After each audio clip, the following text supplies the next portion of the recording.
Okay, so I'll just remind members that we will be broadcast online and throughout Parliament buildings, and so welcome to those who are watching online.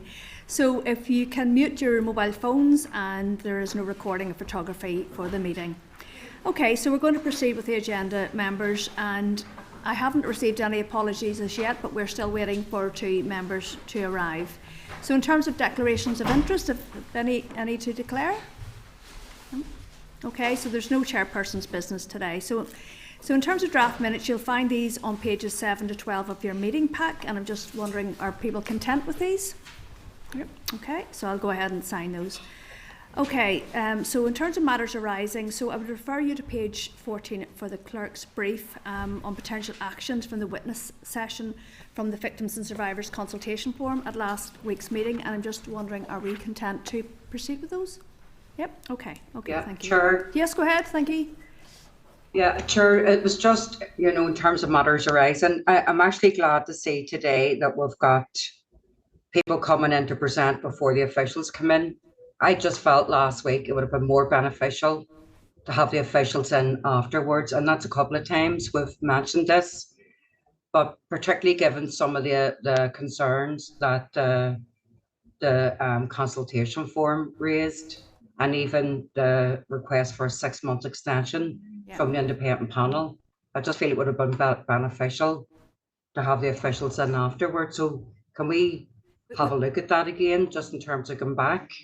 Yeah, we mentioned that from June, which we're in now, that we were flipping it, and you'll see even today that it's the external witnesses before the TO officials today. So going forward, that will be the case. We will obviously keep it under review, but yes, I was speaking to some of the consultation forum members last week, and they agreed with that. So yeah, no problem, noted. Okay, thank you. Any other matters arising? No. Okay, so we'll move forward.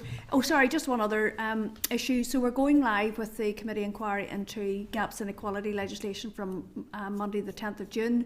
Be an online survey, so I really appreciate other members' support in terms of circulating and sharing that. Okay, so we're going to move on to our... Sorry, can we just formally agree the press release? Can we formally agree the press release that's in the committee pack? Anybody, any issues on it? Yeah. Okay, thank you. Clerk. Okay, so members, we're going to move on to our substantive briefing for today. So I'd refer you to page 17 for the clerk's brief and page 19 for the final report of the Commission on Flags, Identity, Culture and Tradition. So I'm going to ask our first panel members to come forward. So Professor Dominic Bryan, who was the co-chair of the Commission for the Flags, Identity, Culture and Tradition, and Neville Armstrong, who was the other co-chair. So gentlemen, if you'd like to come forward. So just want to thank you for forwarding us the report again. It was useful to have it within our committee packs. So. Okay, so are you wishing to make any opening remarks, gentlemen? Yeah, a few, I think. Neville, do you want to? Okay, thank you very much, Madam Chair. First of all, on behalf of Dominic and I, just to say how pleased we are to be here and to let people know that if there was anything else in the future that we could help with, that we have that experience and that overview of FICT and what it did. I'm going to begin with a wee bit of contextualisation of FICT, where it came from, and some key facts about it, and then I'm going to hand over to Dominic, who's going to take us through some other stuff. The Commission on Flags, Identity, Culture and Tradition was formally launched by the First Minister on the 20th of June 2016. The key thing in that is that it's flags, identity, culture and tradition, not just flags. And very quickly, the press and the general public saw it as a flags commission, and it was really so much more than that. It was set out within the Stormont House Agreement that the Commission's remit was to focus, and I quote, on flags and emblems and, as required, broader issues of identity, culture and tradition, and seek to identify maximum consensus of their application in its work. In its work, it will be guided by the principles of existing agreements, including parity of esteem. And that parity of esteem was really important for the 4 years that we met. We took a byline within our work of respect and being respectful, and that was very important in terms of a guiding principle.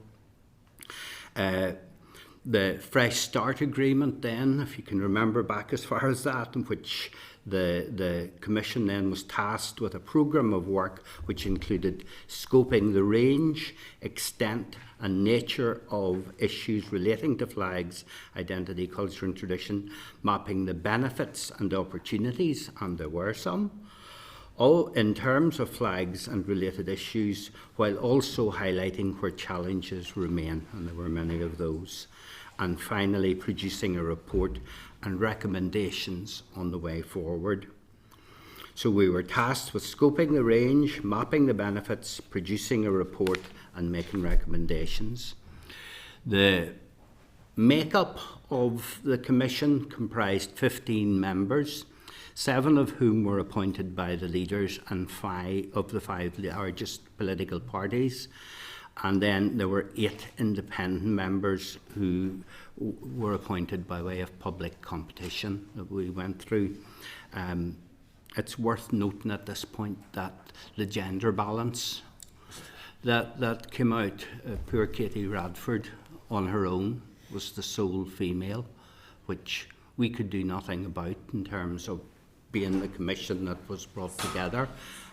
But it was very bad gender balance, and whilst Katie's a formidable person in that, it would have been good to have had a better balance that was there.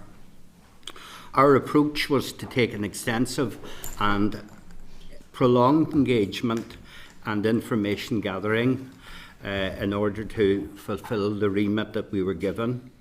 And we went out and had significant stakeholder involvement throughout the 4 years of our work. We had 12 public meetings which were held all over Northern Ireland, from Enniskillen to Portaferry, or Portavogie rather. The Commission met with a wide range of groups and individuals and received many requests for meetings, and where possible the Commission facilitated these. And sometimes these were groups that no other public body had come along to and asked what their opinion was on their culture and identity. And I'm thinking of being in Macrofelt at the time when the flag was coming down, and we had a table with the local Orange Order and the local AOH meeting for the first time to discuss the shared cultural ambitions that they had together. And that was really groundbreaking stuff in terms of that.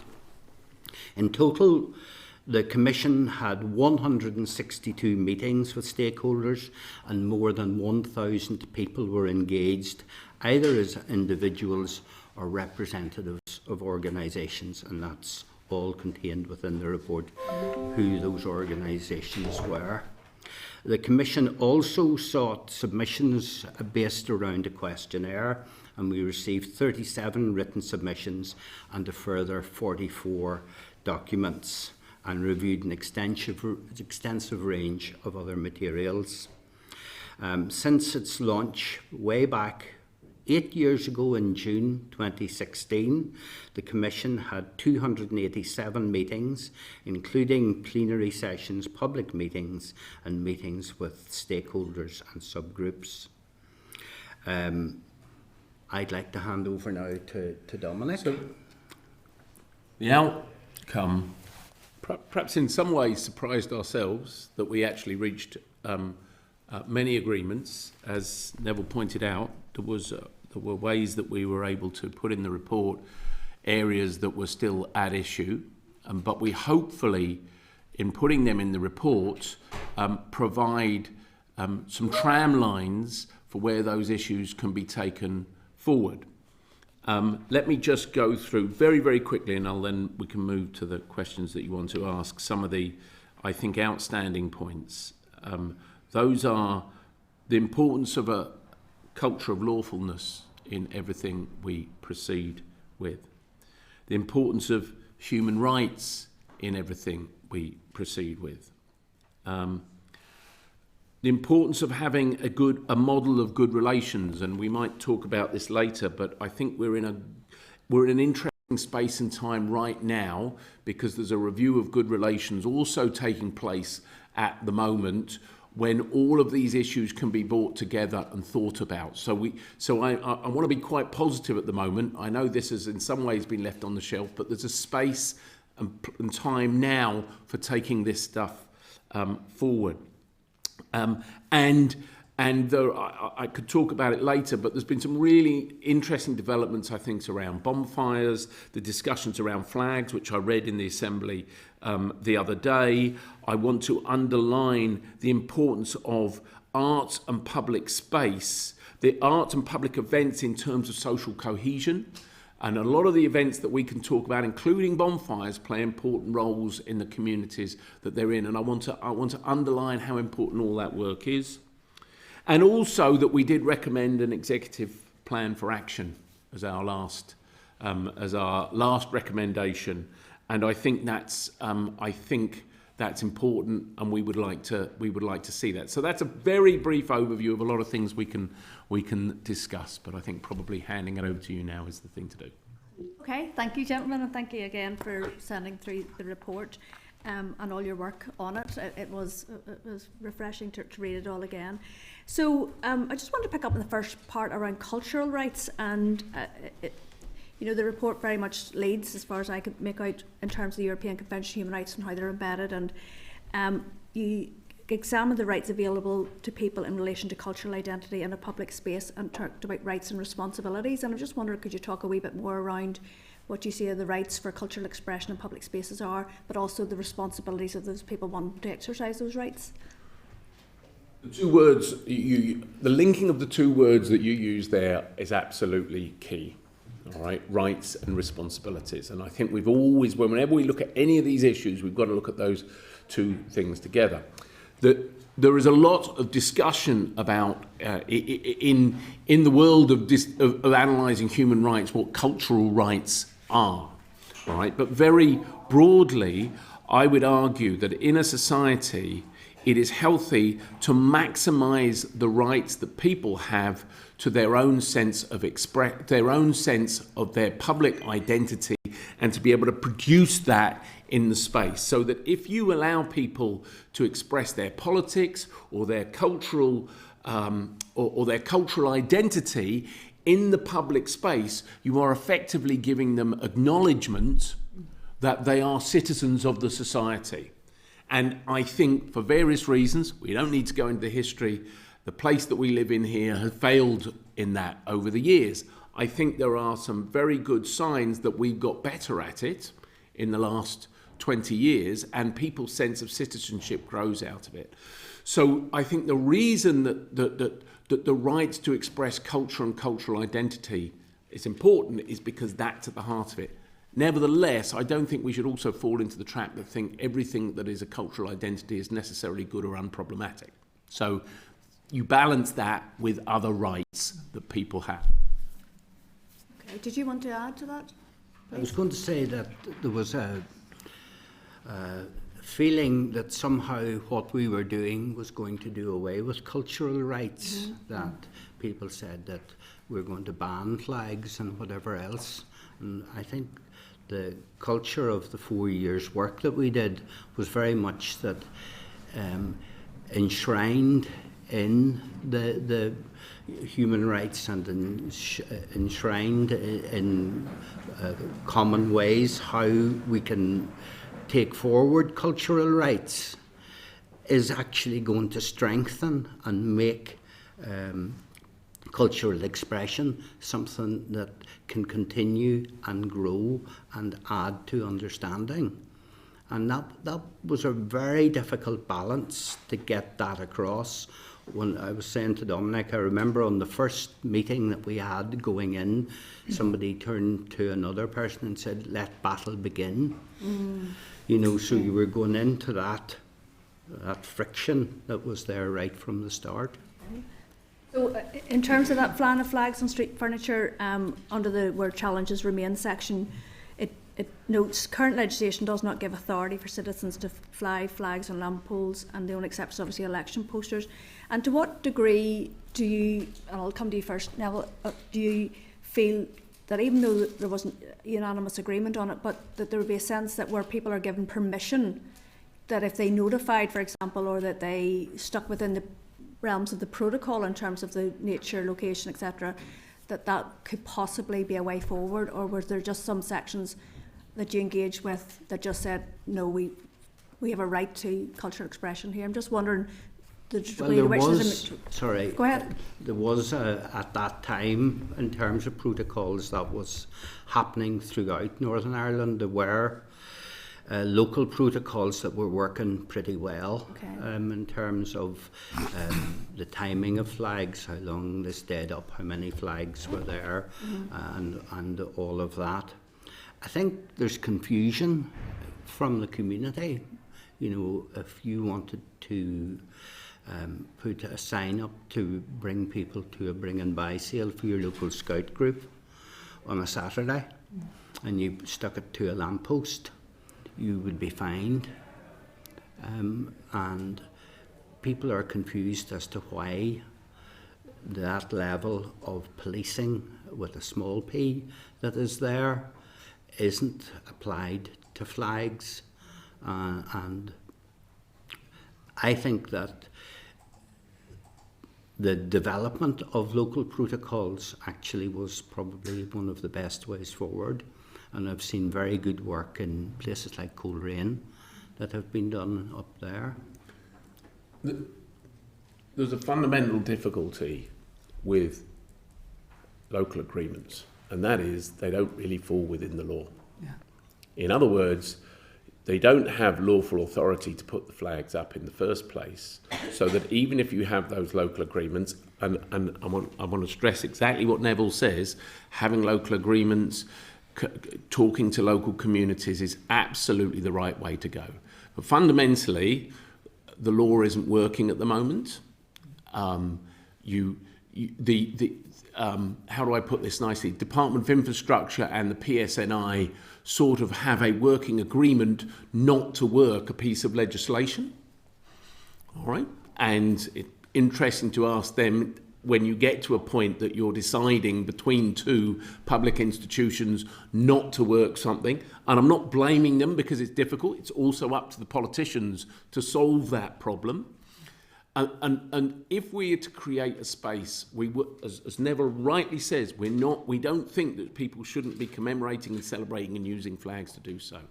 But the reality is at the moment that there is not the right context in which to do so, and to use the language people often use, that means we have to be mindful of a top-down approach along with a bottom-up approach. So I don't think you can argue for one over the other. I think in reality we have to do both. You will gather from our report that despite the fact that flags is the first name in our title, we didn't manage to come to agreement. However, I think you can read into the report that there's an awful lot of material which we did agree on, and you can see where we were going with our discussions. Well, just one last question on plan of flags before we move on. So, in terms of there was an agreement that the Northern Ireland Executive and Statutory Agencies should promptly remove any flags outside of the exempted periods and identify any that are prescribed organisations. You go on to talk about that the removal of flags will only be enhanced through prompt and consistent enforcement. And again, to what degree did you engage with the statutory agencies around how they could possibly come together to ensure that there's the prompt, efficient removal of flags? We asked them about their policies, and we discussed with the PSNI, and I'm trying to remember, we talked to the Department of Infrastructure about these things. I don't feel that we ever came to a resolution throughout that discussion, if you like. I want to be careful with my wording here. You end up with a custom and practice situation We also know that we have a protocol that was brought in 1985, 2005 to deal with this, which talks about community engagement. And again, that's not a bad thing.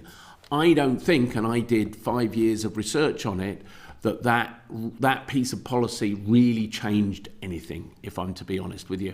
And we still have, and this has to be said, we still have a lot of paramilitary flags flying, and people, I think, are at a loss as to how that can't be dealt with. All right, and I should say that dealing with paramilitary flags was something that everybody on the commission agreed upon. So although we had long and detailed discussion about how you do it, that we should do it was agreed.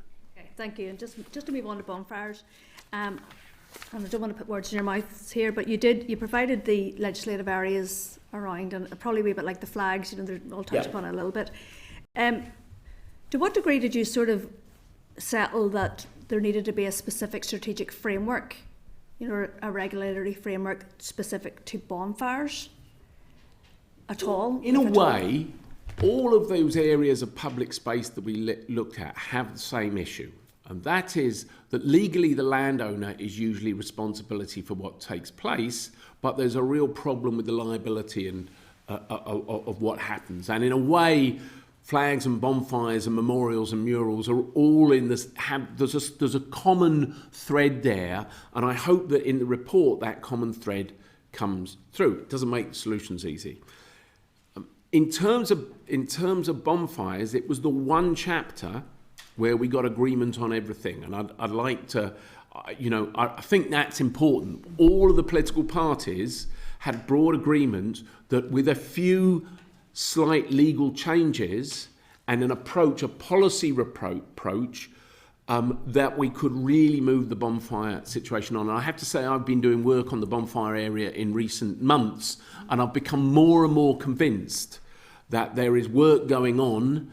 IFI are funding quite a big project at the moment that could make all this happen. However, I do think a policy needs to be taken forward because councils are doing it in the way that they're doing it, and I think that it needs a central policy, a structure there for that to develop.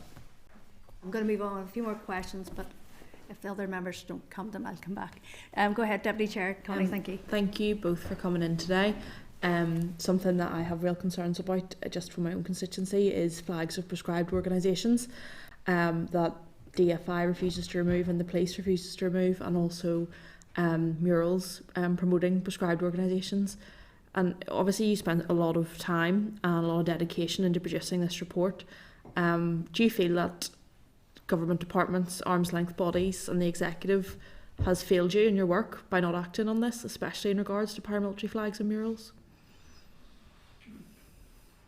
They failed. We've all failed, actually. I've been producing reports on this for 20 years in my research, and I don't think I've taken it forward enough. We haven't solved this problem, and it's one of the great ironies in recent months that we've been hearing from particularly other parts of the United Kingdom, the Republic of Ireland, people discussing what showing support for prescribed organisations might be in a demonstration in London.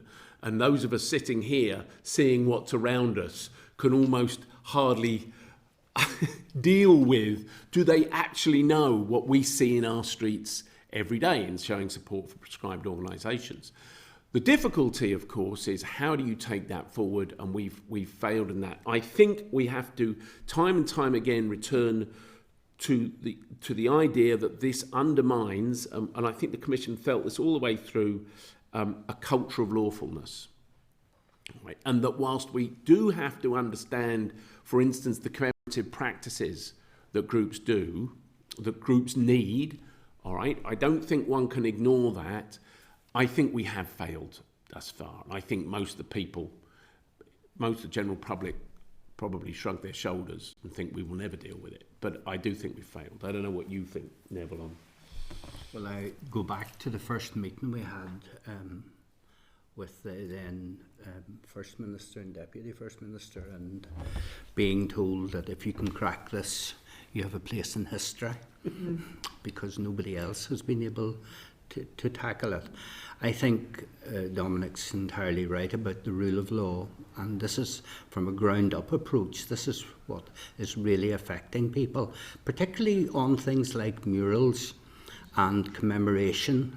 We had one in my native county of Fermanagh, we had a very, very difficult meeting one night down there, a public meeting, and some of the practices and some of the stuff that was going on was continuing to hurt communities, particularly in the border areas where commemorations and new murals were being built.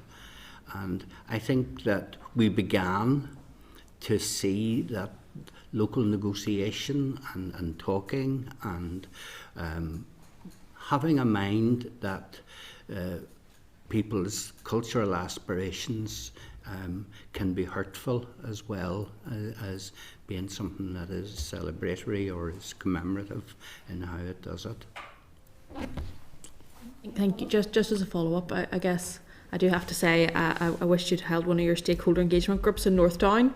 Bangor in itself has 2 areas that are identified as communities in transition, and I think there's a lot you could have focused on there, and also a lot to learn from good practice. But I think you've kind of set out in the report some good examples, possible code of practices around flags. But how much of a focus also do you think needs put on the consequences of inaction and the consequences it has on children, seeing pictures and murals glorifying people with guns at the end of the street, or a flag with a prescribed organisation outside their primary school, and and what consistent failure looks like and the impact it has on further generations, especially when it's compounded by groups like those prescribed organisations being active and coercive in their local communities? It is a complicated and multi-layered problem, as we know, because some of those groups are embedded in those communities and provide, how shall we say, utilities of both a legal and illegal nature in those spaces. All right, they're not, in my view, just organised crime gangs. You can't solve the problem by just taking an organised crime because these groups have a past and an identity which is, whether we like it or not, embedded within our society. So the question is, how do we create a society where we move from the militarisation, and we mentioned this in the report, that the militarisation that necessarily sort of has existed in this space, to one where people are not seeing guns on the walls, where expressions of identity can take place. And there are good examples of change, all right? There are good examples of change, and I've seen cases all over the place where we've seen paramilitary flags removed, where we've seen murals changed, all right? But we absolutely haven't gone far enough on it, and I do think that leadership at the top needs to be a part of that process. Okay, thank you. Harry, please. Thank you very much, Chair. Good to see you, gentlemen. And just my question would be, after 8 years, 287 meetings, 12 public meetings, what's changed? Like, how would people on the streets perceive any change in all that time and all that effort? I think that the current hope that's embedded within the Assembly coming back is very important, Harry. I think that is something that people have really put an awful lot of faith in, that this is the beginning of change. You must remember, within those 8 years we had Brexit, we had the pandemic, we had 2 sessions where there was no Assembly working at all for quite prolonged periods of time. So there was a vacuum that was there. And I firmly believe, if, particularly in terms of the Assembly, if we'd have had an Assembly through that first period when we produced our report, when there was a working group set up for taking the FICT report forward, I think we would be in a different place today. I think that the problem has moved on. People are worried about the cost of living. People are worried about the health service. People have moved on to maybe a different set of priorities. And I'll not say that there's been a softening, because I think Brexit in particular has been really bad in terms of producing the polemic within each community and how it operates. But I think that, as Dominic says, we have a very unique time now to push forward some of the things that we think can have a long and lasting impact. Can I be slightly positive about things? Oh, good man. Thank you. We have created vibrant and animated public spaces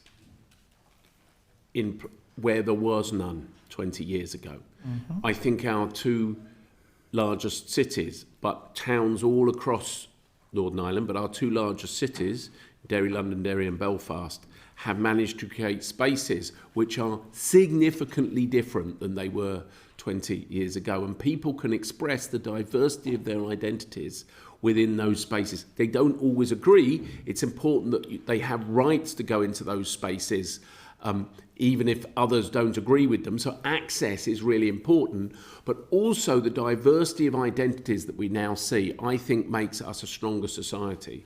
So which is why the arts and public events are so important, because they animate those spaces. And whilst we certainly have things to solve, and that's what this was about, I wouldn't be too pessimistic on our achievements in terms of taking public space forward. Kind of one big of course. On your plan for action, what can you tell us about that? You'll have to ask the people from the executive coming after us as to where that is. Right. That we recommended one. The story about where that went, I think, is for others to tell. Okay, fair enough. Thank you, Chair. Okay, thank you. Emma, please. Thank you, Chair, and can I apologise at the outset for being late. Myself and Brian were with a group of students talking with them, so we got held up.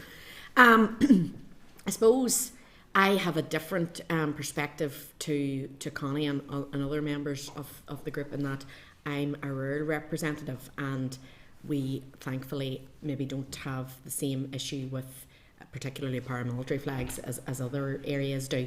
I was actually at the session that night in the Bridewell and Marfelt. I remember it well, and all the conversation around that, and I was baffled at the time, and to be honest still am baffled at the way in which the removal of the Union flag from the centre of Marfelt created the controversy that it did. Obviously I'm a Sinn Féin rep, and so we believe in both or none, and that would be my perspective, and I don't in any way feel threatened by the erection of a Union flag, so I don't really understand that perspective. But I suppose in my experience dealing with constituents who occasionally complain to me about flags and getting them removed from street furniture, and it's always a battle and something that very rarely happens, I don't know how to describe it. I feel like people who put flags up in areas where they know they're going to cause a problem and leave them there for weeks and months at a time, it's coming out of an insecurity. I that's what I believe that it's from. I'm an Irish woman living in Ireland. I don't feel the need to put an Irish tricolour up everywhere. I know what I am. So I don't know if that's something that was addressed through this process. I feel that even in the reading of the report, there's quite a lot of, there was no agreement, there was no understanding of the other person's perspective. And I don't know what conversation we need to initiate to get that down, that people don't feel that threat, that they need to be defiant and need to stamp their authority or need to try and provoke others when there's no winning out of it. And I don't know what your thoughts are on that. I mean, I suppose the question then becomes, because I do agree with you that some it's an academic question actually as to when people display these things, how much of it is an insecurity and how much of it is a want to display and have your identity acknowledged, because I'm sure you and others have used flags. When your team wins something, you use flags. There are times when we all want to express in a very positive way our identities. Nevertheless, you can also see that that sometimes it is a defensive response to a fear. And I suppose the question for us is, how do we make sure the communities in this society don't feel that sense of fear? How do you maybe change the way that is being expressed? Let me give you one example, which some might consider controversial, but I think is interesting. Look at the way the West Belfast Festival, the Fela, has worked in the communities in West Belfast. All right. Now, there's still a lot of expression of identities going on there. They're not in demonstrations that used to be throwing bricks at British armoured cars and baton rounds being fired back and all of that sort of thing. All right. And some people will not even like that expression, but it is indeed a model of the way that cultural identity is now expressed that gives a community confidence, I think, all right, without them losing their sense of identity and their political position. I think that could be replicated and is being replicated in a lot of places, and we need to make a structure in which that allows to happen. So there are other groups in this society that need to gain that sort of confidence, and then you need to feel that confidence if that example works. If I could come in for more, the Fela, I suppose, is a brilliant example of it. That if you, and that's down to an awful lot of work on the ground by community activists trying to bring young people into something positive and something that's joyous and a night out and crack and all the rest of it, as opposed to something that ends up people getting criminal records and they don't even know why they were bricking something, but they were just there. But I suppose in our area in Mid-Ulster, our council has a bonfire working group. Yep. And we've seen it working to varying levels of success, whereby some people don't want to engage, which I feel is because of fear. They think something's been taken away from them. Instead of saying, right, we've put up this bonfire, we've wrecked the green in the estate for the next 3 months, we've damaged X, Y and Z, we've spent X, Y and Z amount of money creating pollution. Instead of this, we will actually take money from the council, have a great day, we'll everybody have a barbecue, we'll have a wee fire, a wee beacon, and there are examples now where it's widening out and it's starting to become more mainstream, and more of the estates in the area are taking it up, and that's what I would like us to have across the board. But it's this, like what you're saying there, to me a flag is used in celebration of a team or a country achieving something for a week or a fortnight, in recognition or in remembrance for, again, a week or a fortnight, in solidarity with somebody for an agreed period of time. But I don't know how we get to the bottom of that makes people want to put those up and leave them up for months and months at a time. I know it's referenced in your report. And the other thing that you referred to is the changing nature of our society.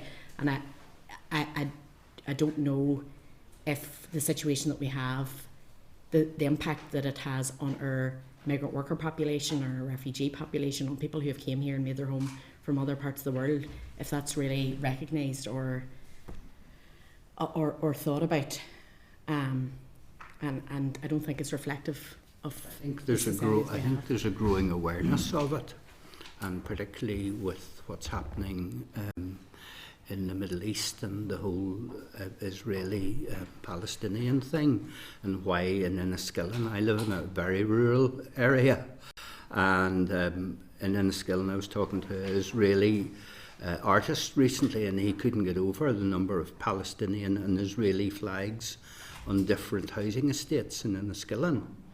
So it's not just the orange and green, it's about demarcation of areas to show what way people are thinking. We're seeing it in shared housing. We're seeing how flags are used in shared housing schemes when they're opening, when they've just been finished, to get in quickly and put up your flags and effectively turn people off coming in to what they thought was going to be a mixed area. So it can be dangerous. But as far as rural is concerned, the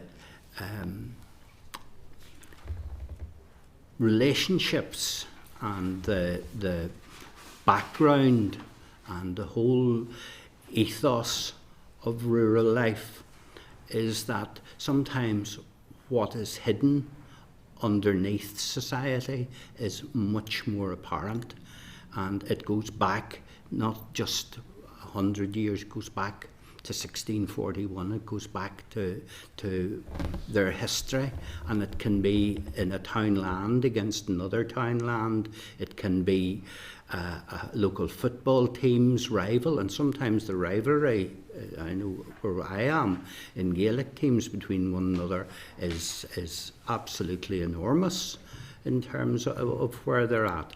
So if people want to be confrontational, they will be confrontational. It's not so apparent when you're driving through a rural area. It's a different dynamic, but it's just as real in terms of communities trying to coexist. Okay, thank you. Claire, go ahead, please. Thank you, Chair. It's incredibly complicated, and I suppose I look at it from various perspectives. I think cultural expression is really important, and it's not something we should be trying to neutralise. No. And I think, but it is how we exist together. I think that was a phrase you used, and that's really important. I think where it comes into difficulty is, whether it's the motivation isn't necessarily cultural expression in the truest forms. It's political expression. It's criminality. It's coercive control of communities. And I suppose really, how do we decouple that from what we truly understand as cultural expression? Even just previous comments and saying that it's people feel threatened. I'm sure there's elements of that, but in many occasions it's people feeling proud of who they are. So I suppose, how do we decouple cultural expression from political opinion? Because that's where we seem to get into difficulties, and that's where people start to feel threatened, and that's where people maybe do start to feel, I need to protect my side against theirs and all of that. I remain disappointed that in 2024 there are people who still very much talk about us and them, when actually we all have cultural expression and identity and all of those things. Even in unionism and nationalism, that's a political opinion. It's not a cultural identity. It's not orange and green. I'm orange and green, but I'm also a unionist. So how do we decouple these things and educate the public to recognise that, so that they don't weaponise Right, what Claire, things actually positive? I'm going to say something which is not coming from the report, but because I'm a social anthropologist that's worked in here for 30 years, and this might sound controversial, but you're never going to decouple culture and politics. Wow. The two go together. They're part of people's group identities. They are the boundary markers that we live with. And I would also probably controversially argue, you're not going to decouple sport and politics. We are social groups. We have identities. Those identities come into conflict. Sometimes when we do that, they have to be a part of politics. The question is, how do our political processes and our structures and our laws deal with the conflict and allow people to maximise their cultural expression? And I think what we have potentially in Northern Ireland now, which it has moved us on, is that as long as we maximise the amount of rights that people have to express those identities that other people might feel conflict from, but we also have diverse cultural groups where those people who at one point are separated are then together, all right, they're doing other things as social groups together, then you bind your society in a way that is more successful than we've had before. If that makes sense, that's what I mean about animating those spaces, creating more diverse groups, using the diversity we have in the space to bring ourselves together on occasions. And if that's strong, it will allow you occasions when that conflict has to be confronted, but it has to be done within the law, all right? And it has to be, so culture can also be a hate crime. All right, in fact, I thought the Marion report was excellent on this stuff, and I think this should be part of the discussion.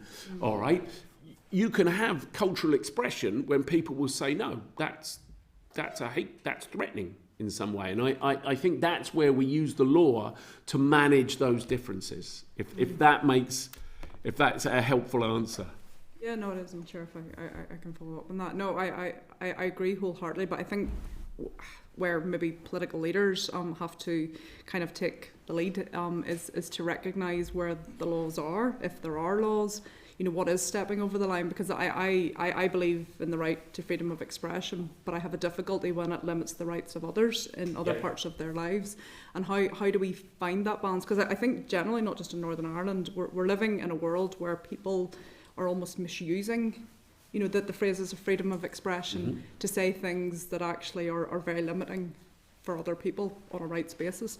And I just, how do we challenge that? Because I find, it's difficult. It's really difficult. I think our tagline of respected and respectful is really important. Yeah. I think there's also challenges in terms of what replaces TBUC and community education, and how that's gone through in what I think needs to be a root and branch change of what is good relations and how we go about good relations, because for all the initiatives and for all the money that has been spent in good relations, sometimes we don't have very good relations.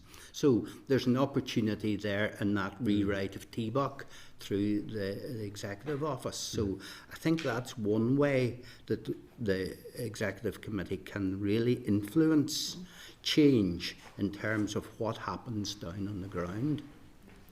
Okay, thank you. Padraig, please. Thank you, Chair. Just checking you can hear me okay. Yes, go ahead. Yeah, thank you, and thank you both for coming to the committee and for your comments so far. I suppose it was really interesting to read the report again. Dominic actually taught me briefly at university, so I was familiar obviously with your work beforehand. But I suppose for me, really, this whole conversation, we've talked a few times about decoupling and around that association. And for me, a lot of this really boils down, as Emma said, to a vacuum.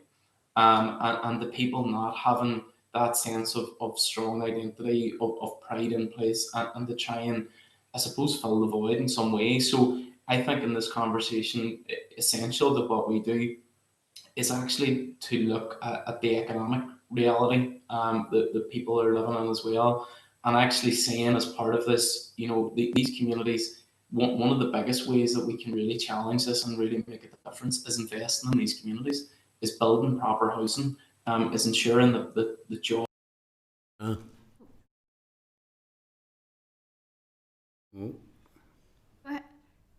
Try again, Padraig.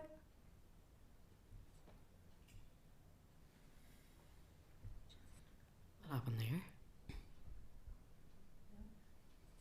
Sorry, it's muting from your end there. I'm not sure. You're okay now. Go ahead again. Sorry.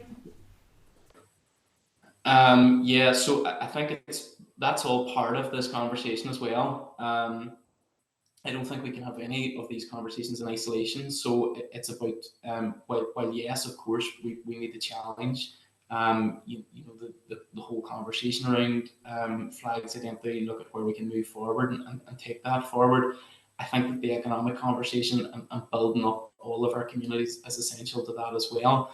I'm conscious, reading through the report and reviewing the report as well, I suppose, that it's essential, the work that you've captured on that. It is such an array of it, but it is a moment in time. And I suppose for us looking forward and looking now, even from when the report came out, we've seen so many positive changes in our society, so much more of so much more diversity in our society as well. And looked, even the definition for culture that was used on it was a definition from 1871.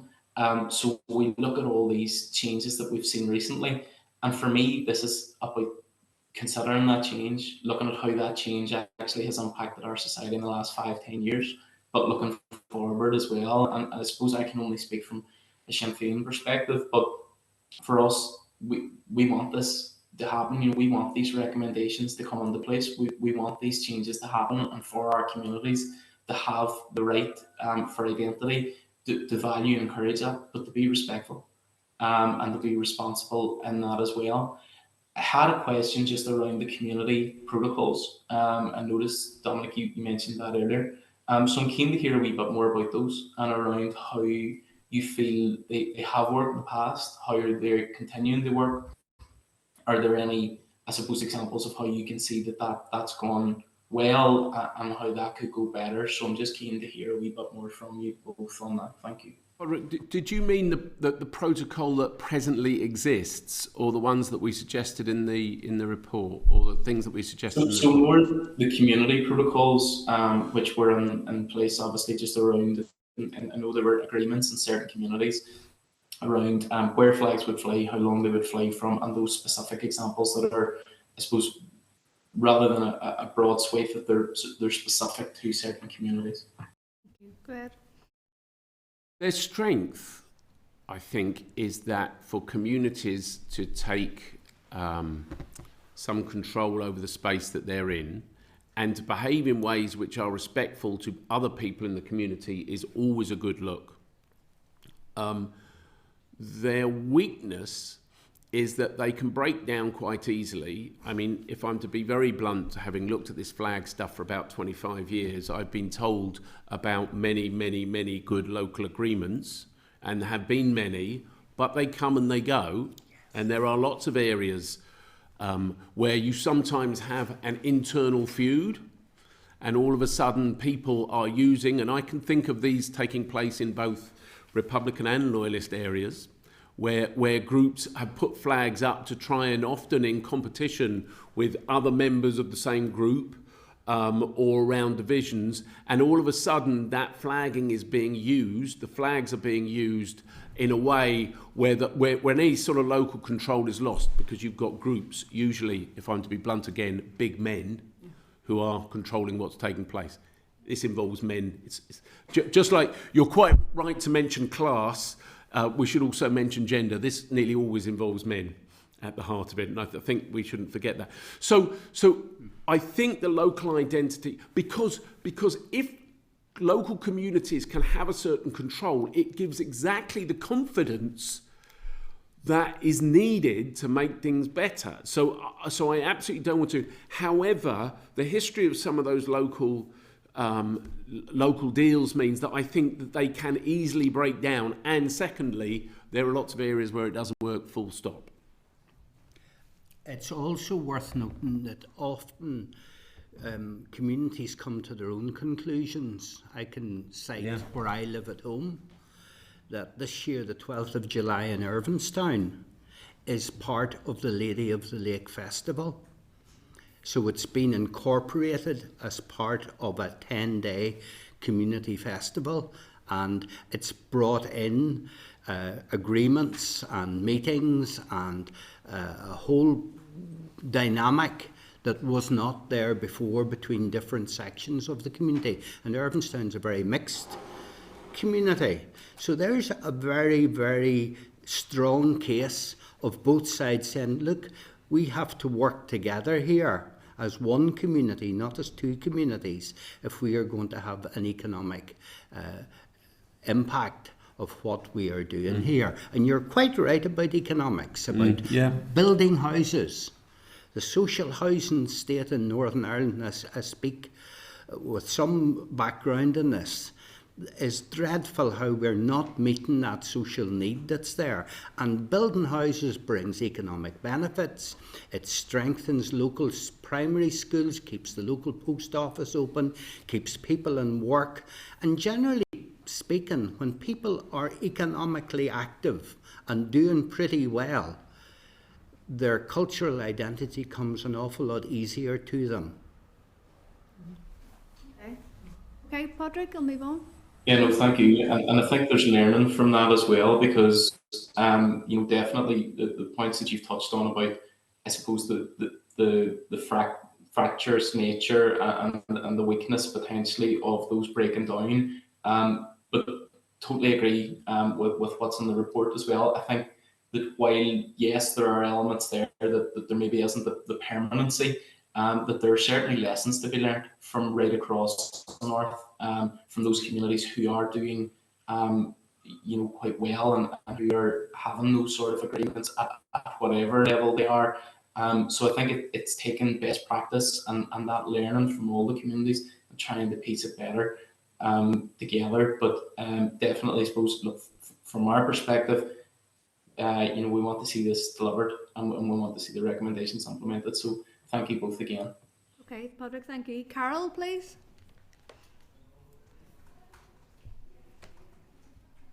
Thank you. So we've been down the rabbit hole of talking about flags, and while it's really important, the issue is that even if this report wasn't sitting, and even with all the work around good relations and communities and transition, we're still going to get back to issues around flags, culture and identity.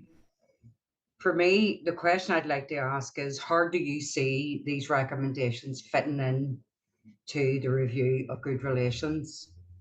And also, it is a real pity that the Bill of Rights was blocked, because, all those sentiments that she's outlined at the start about cultural lawfulness, human rights, good relations, public spaces, social cohesion, that would have been an integral part of any Bill of Rights. So how do you see your recommendations fitting into the review of good relations? That would be my first question. Carol, that's why at the beginning I mentioned I think that this is an important moment in time, because that review that you mentioned there is going ahead, and there's been much excellent good relations work done over the years, and I've seen lots of it in action. But we are struggling in a time when there is the budget is being reduced. So we're saying here that this needs resourcing and we need to be involved in this when we all know that ministers are sitting there with reduced budgets and that tension. So I think that review needs to look very closely at the structures in which good relations works. And I believe that the FICT report needs to be at their side to try and integrate some of those recommendations into that review. Now, I have seen some of the work that's already going on in that review, and I think it's going into the right space. But there are some difficult decisions to be made about how a new process is structured. I mean, I shouldn't really mention it, but there is now an Office of Identity and Cultural Expression that's supposed to be set up, and I've asked many a time, what's that going to be? Because if you look at the quite clunky legislation that frankly goes with it, you'd be asking yourself about all of this sort of stuff and say, well, where does that fit in to everything? And I don't have an answer to that. But what I do think is that now is the time to pull it all together and have a look at it and see, and if you like, FICT is just one part of that bigger process that is underway. And I think it has, I say again, I think it has potential. So I think we are also in a good and useful space. All right, we have a government which is up and working, and for all of those difficulties, we're in the right sort of space to get this right. Okay, and then the second question is, given the report it's 8 years old, in terms of, people who have came to our shores and made this place their home, people who may have been asylum seekers, now refugees, have got settled status. How do we ensure that they're included and, in any future work? I mean, obviously it was a tough ask for FICT, but we're past that now. We've got people who left war-torn countries and are now getting intimidated with posters and flags outside their homes.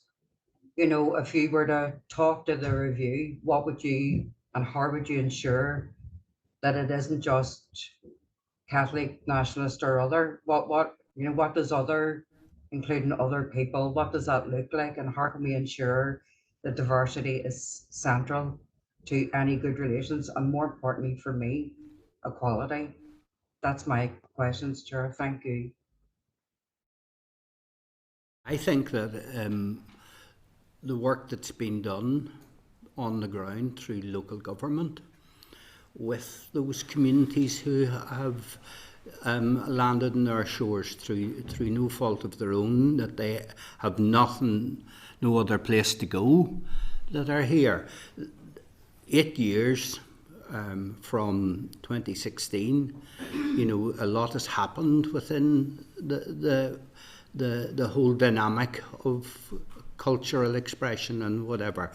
And I think that there's a big ask now in terms of this review of good relations to make sure that those people who have landed in our shores from Syria, Ukraine, or wherever are treated, as quite rightly as you say, Carol, as equals in terms of any community consultation that goes on. And that goes to a wider field. It includes policing, it's about community safety, it's about good relations and how it's done. And the good relations budgets in local government have been cut in half. So you're only dealing maybe with one person where there used to be 3 people doing the good relations now. So their work that's going to be available for them is going to be very limited in terms of time and scope and all the rest of it.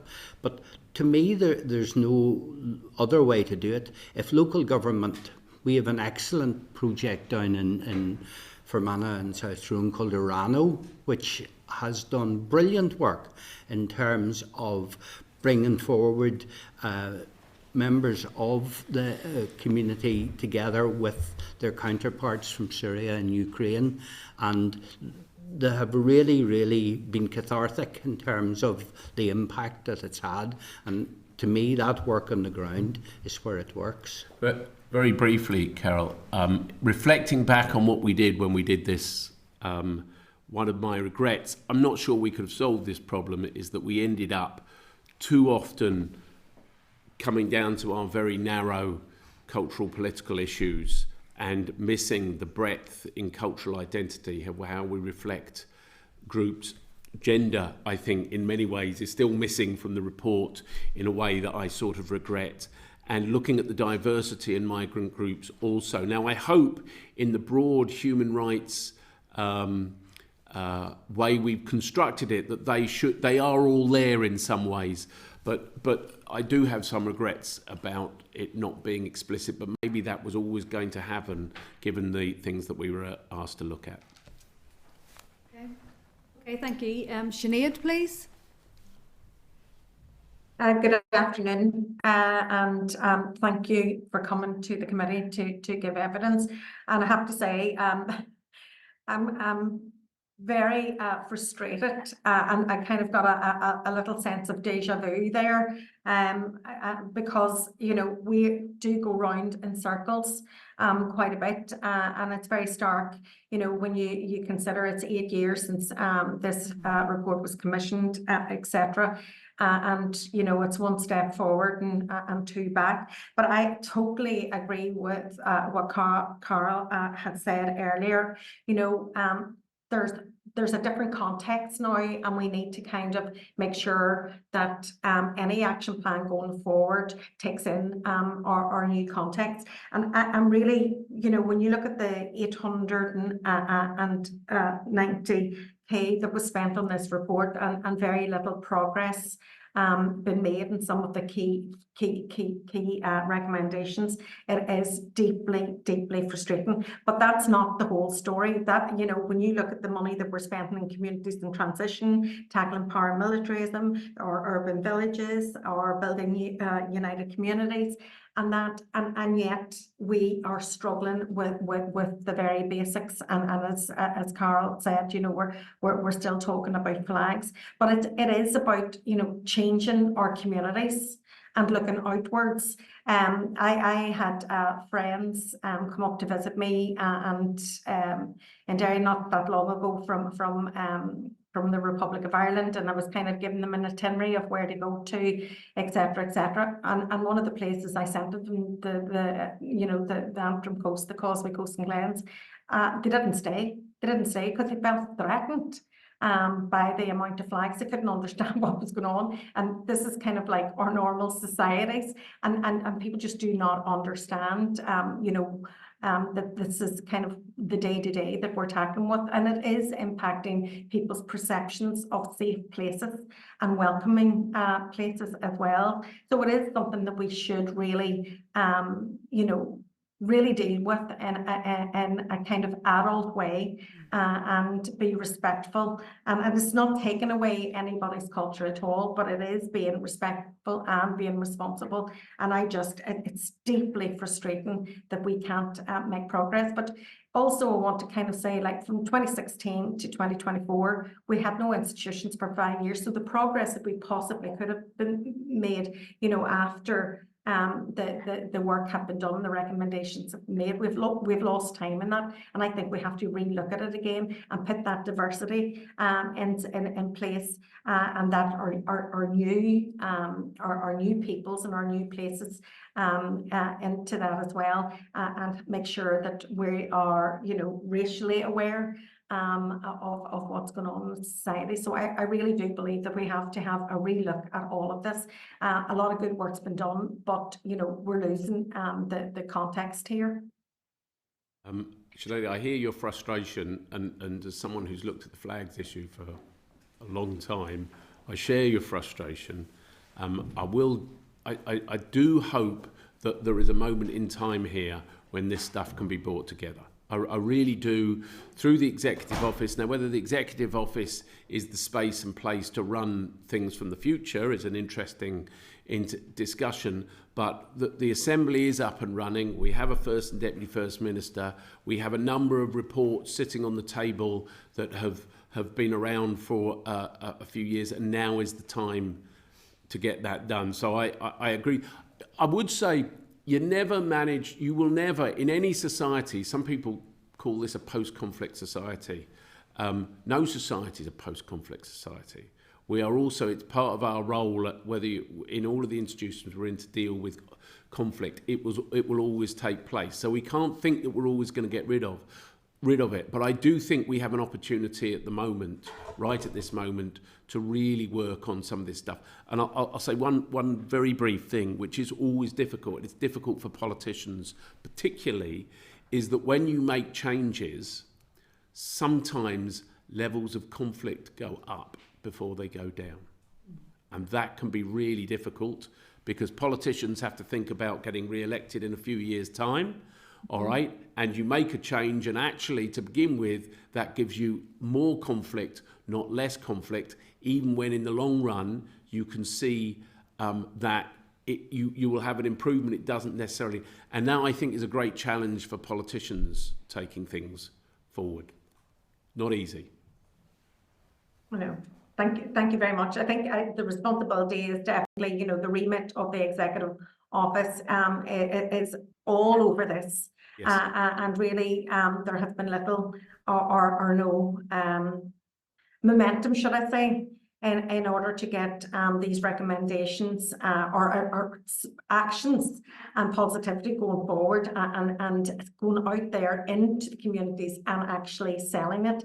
It's okay to do the consultation, it's okay to bring forward the recommendations, but it is then the responsibility of the leadership to go out and say, united we are, and we will tackle this coercive control that is happening within communities and within housing, new house builds and things like that there. And there should be zero tolerance, and it should be, something led from the actual top. And we just have not seen it.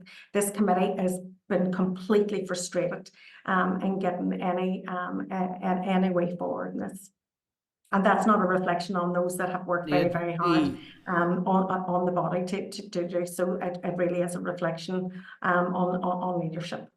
I was just going to say, and maybe it's about taking one aspect like bonfires and showing that there is momentum and there is something that can be done there, and take it, rather than trying to eat the whole elephant at once, one bit at a time would be the best way forward for that. And as I said at the beginning, Dominic and I are both available and we're both happy to help wherever we can.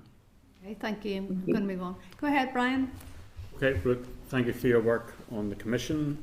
These are complicated, complex issues, so no one should think that one Commission, will solve them.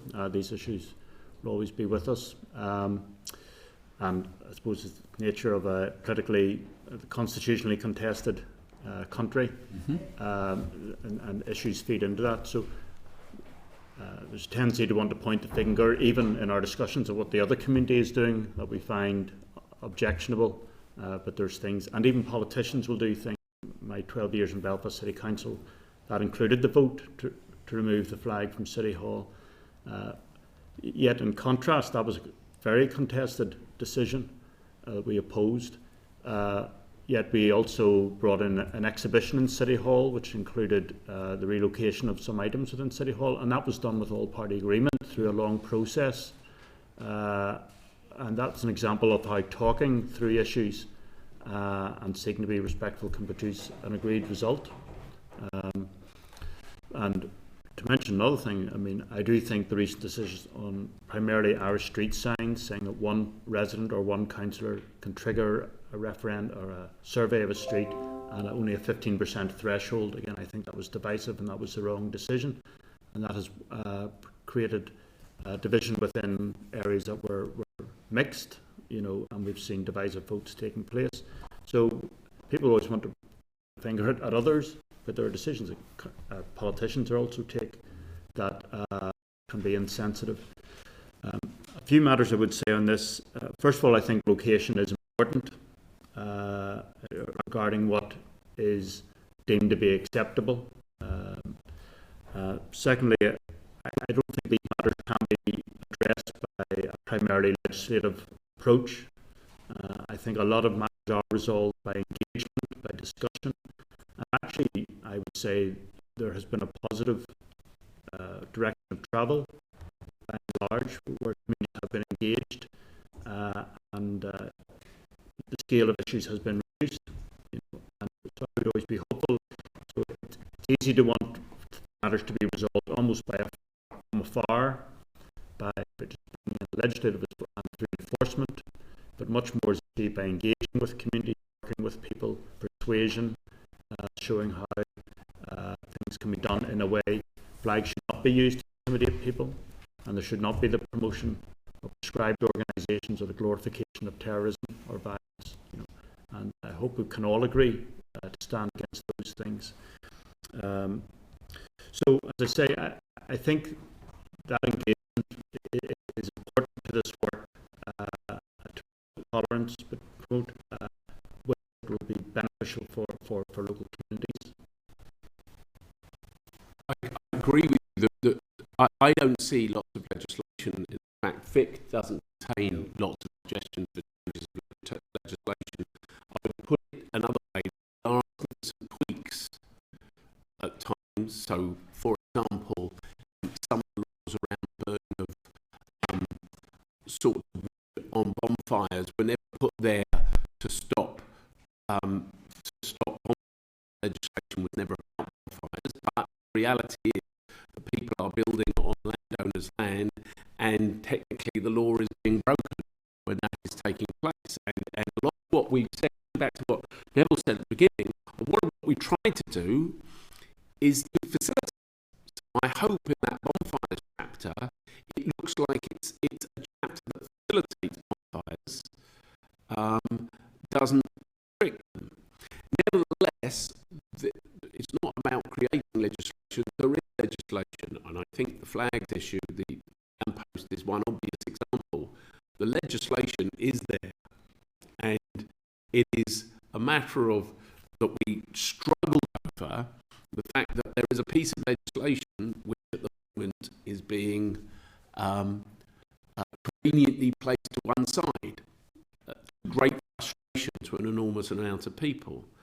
The question is, how does does one deal with it? And you'll see the suggestion, for example, election posters was one of the things that we talked about, because it gives an opportunity for people to express their politics for a period of time and a requirement for them to take them down. Now, it really is difficult, all right, because I think we all felt in the Commission that the bureaucracy of doing anything should be as low as possible, all right?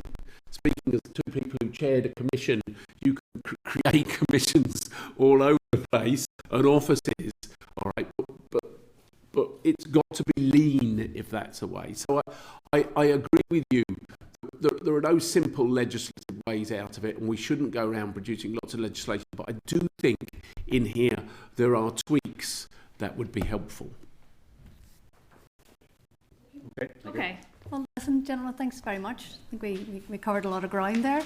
I really appreciate your input and certainly the offer to work with us going forward in terms of trying to get some of the recommendations, at least, of your Commission report implemented. So thanks very much. Okay, moving on. Okay, so we now have a departmental oral evidence session, members, and the clerk's brief is found at page 188 and page 6 of your tail pack. You will find the departmental briefing paper. So to the meeting today we have Chris Gardner, who's Director of Good Relations and TBUC at the Executive Office. We've got Gavin King, Head of District Councils, Camps and Interventions Branch at the Executive Office, and Chris Keane, District Councils, Camps and Interventions Branch, also at the Executive Office. So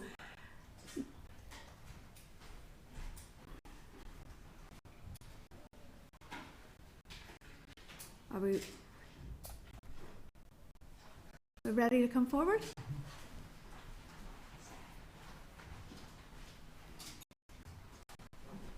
Okay. Welcome back to some of you. Thank you for sending your reports and time. Certainly plenty of time to digest it this time. So you just want to go forward and yes, your remarks. Thank you. Thank you, Chair. Thank you for the invitation. Excuse me.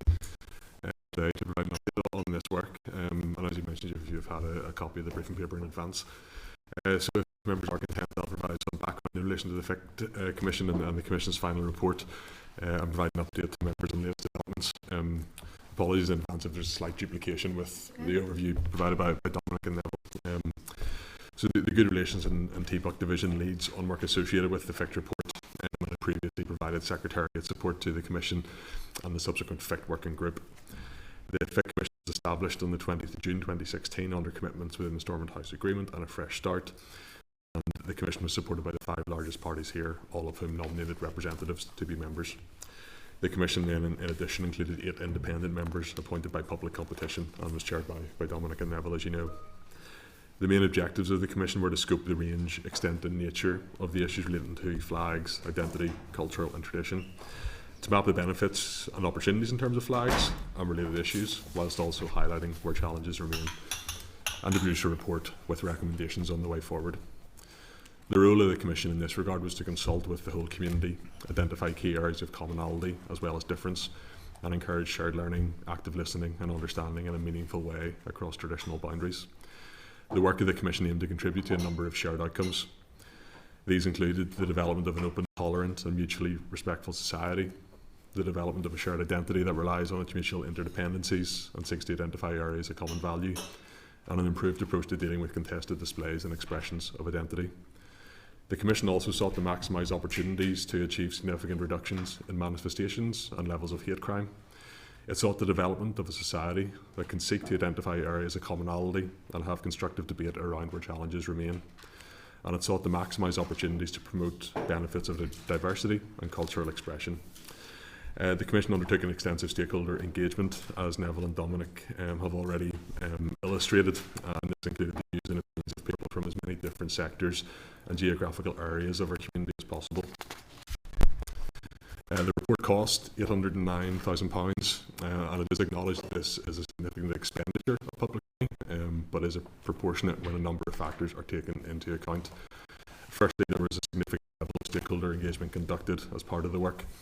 Secondly, the complexity and range of issues the report considered. It was a very challenging brief and continues to be a very challenging area of work.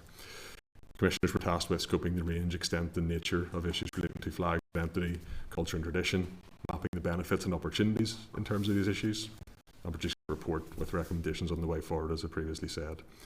And finally, the Commission was working to ensure that all voices were heard, both on the Commission itself and within the stakeholder engagement process, against a complex and challenging background.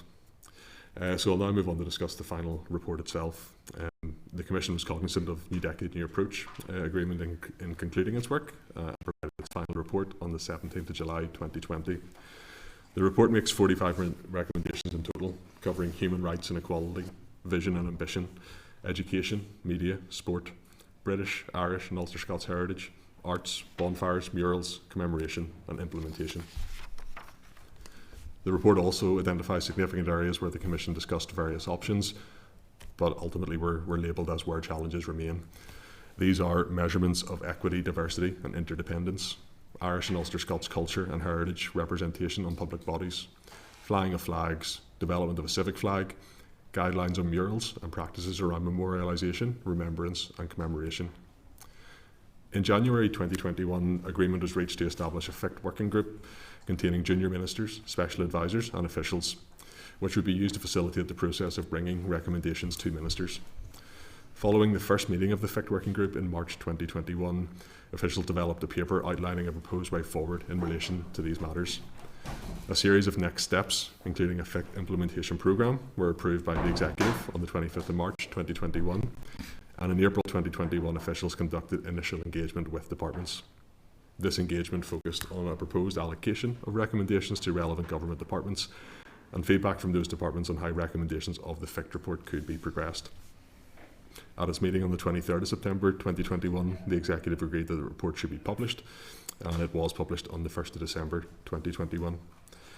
Subsequently, the FICT working group continued to meet to discuss the handling of the report post-publication. It last met in January 2022. At this meeting, it was agreed that TEU officials would re-engage with departments and submit new proposals on a way forward for consideration by the FICT working group. Officials subsequently prepared a draft paper proposing next steps in relation to the report. Moving on to more recent times, we met with junior ministers on the 22nd of April 2024 to discuss the report. We have produced a new options submission, and this is currently under ministerial consideration. Broadly speaking, it is recognised that publication of the FICT report represented a positive step and enabled other actors in this space to reflect on the contents of the report and use it to inform work being carried out. Some examples of this include Derry City and Strabane District Council contacting the Commission's Joint Chair Dominic Bryan to help produce a document looking at their policies around good relations in the context of FICT and hate crime developments. In February 2024, the NI Affairs Committee published a report on the effect of paramilitary activity and organised crime on society in Northern Ireland, which referenced FICT, specifically around murals and commemoration. And the FICT report is also being considered in the wider policy development context, including in the current review of the TBUC strategy. The FICT report acknowledges the vision and aim of the TBUC strategy, and its recommendations reflect some initiatives and programmes that are currently delivered through TBUC. The terms of reference for the review of TBUC includes consideration of any impact on good relations of the FICT report. And it's recognised that the issues considered by FICT are key to helping build understanding and respect between communities and bring about ways in which cultural expression can be celebrated and embraced by all. TBUC continues to be aware of work around FICT and related issues in the context of broader good relations, and is prepared to explore the potential for collaboration with other stakeholders in this space. Happy to take questions. Okay, thank you very much. My first question, and I had it written down, Dominic, before you asked it there, and I'm going to put the panel there, and it's around: to what degree will the Office of Identity, Culture and Cultural Expression actually take the FICT report and use it as its almost guiding document in terms of what it's going to look at? I believe at this stage it's quite hard to understand that. So the responsibility for OIS doesn't sit within my remit, within good relations. It sits elsewhere within TEO. And as part of the TBUC review, we're conscious of how that office might impact on the work moving forward. But at this stage, it's hard for me to be more definitive on that. So, has this conversation not taken place then between yourselves and those people who are taking the three commissioners forward around how this £809,000 document is going to dovetail into the work of that new office? We have had conversations with the officials, with colleagues, but at this point it would be my assessment that it's not clear on how that influence, from my perspective, how the FIC report might influence that work. Any other comments? No? Okay, it's actually stunning. Okay, so moving on then, in the report it talks about the murals, and we know that there was a really, from my point of view, a very successful programme run by the Arts Council in terms of re-imaging communities. And I know that we're going back quite a few years, but the FIC report also reflects on that we need to find appropriate ways, I'm quoting here, of supporting communities to address the continued presence of murals. Is any of the work in that space being taken forward? Specifically through the FIC report? Yeah, in terms of as a recommendation from this. And it's just quite a tangible way of getting the community buy-in, so you can be working with them in this space to then maybe tackle some of the more thorny issues at a later stage. In terms of, broadly speaking, in terms of the recommendations of FIC, we have a submission with ministers that sets out potential next steps and a way forward, but until we have a political agreement behind whatever avenue of progress they want to take, the recommendations remain under consideration. So my next question might be slightly pointless, but I'll put it out there anyway. One of the recommendations in the FIC report was around the annual day of reflection, and we know that now takes place on the 21st of June, which is wonderful. And councils obviously have really bought into that themselves, and I'm just wondering, is there any work in terms of how we can enhance that so it does feel more like, a more national day of reflection, and that, all parties and councils and everyone really gets behind that?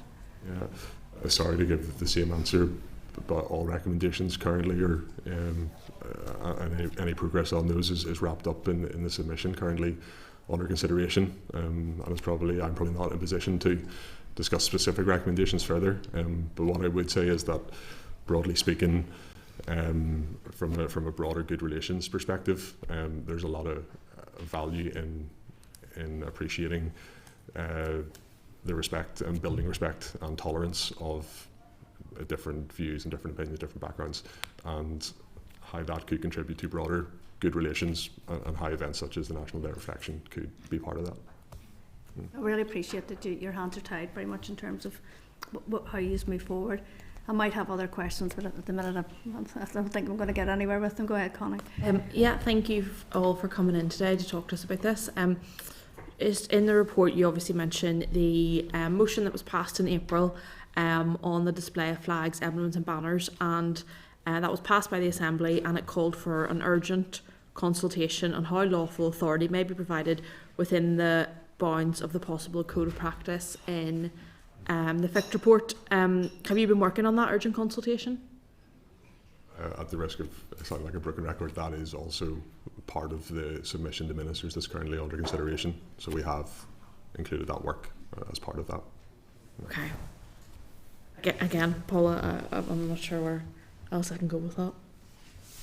Carol, would you like to come in, please? Paul, can I just say I can hardly hear the officials. Okay. So if my computer's up to 100%. So just given what has been said, I suppose for us, really what we're trying to say is there the review into good relations, is it anticipated that aspects of the FIC report will be reflected in that review? That's the first question. And then the second question is that, people are seeing budgets been really, really challenged. And one of the contributors, I'm sure you heard him, said that when it came to local government, their budgets for good relations were halved.